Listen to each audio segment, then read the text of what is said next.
বলিউড অভিনেত্রী পরিণীতি চোপড়া যতটা না ফিল্ম ক্যারিয়ার নিয়ে আলোচিত ছিলেন, এর চাইতে বেশি আলোচনায় আসেন রাজনৈতিক ব্যক্তিত্ব রাঘব চাড্ডার সাথে প্রেম এবং রাজকীয় বিয়ের মাধ্যমে। ভারতীয় গণমাধ্যমের খবর, বিয়ের পরেই নাকি ওজন বাড়তে শুরু করে এই অভিনেত্রীর। জানা গেছে, বিয়ের পরেই শারীরিক গঠনের এমন অবস্থা দেখে পরিণীতি নেটিজেনদের কাছে কটাক্ষের শিকার হয়েছিলেন। এবার মোটা হওয়ার বিষয়ে মুখ খুললেন পরিণীতি। এদিকে কিছুদিন আগেই মুক্তি পেয়েছে পরিণীতি চোপড়া অভিনীত অমর সিং চমকিলা। এতে অভিনয়ের জন্যই মূলত ওজন বাড়াতে হয়েছিল তাকে।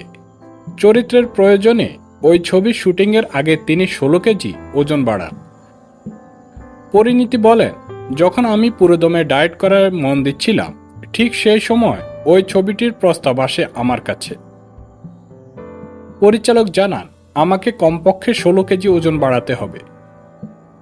ওই সময়টা আমি শুধু জাঙ্ক ফুডের উপরেই থাকতাম, কোনো রকমের ওয়ার্কআউট করতাম না।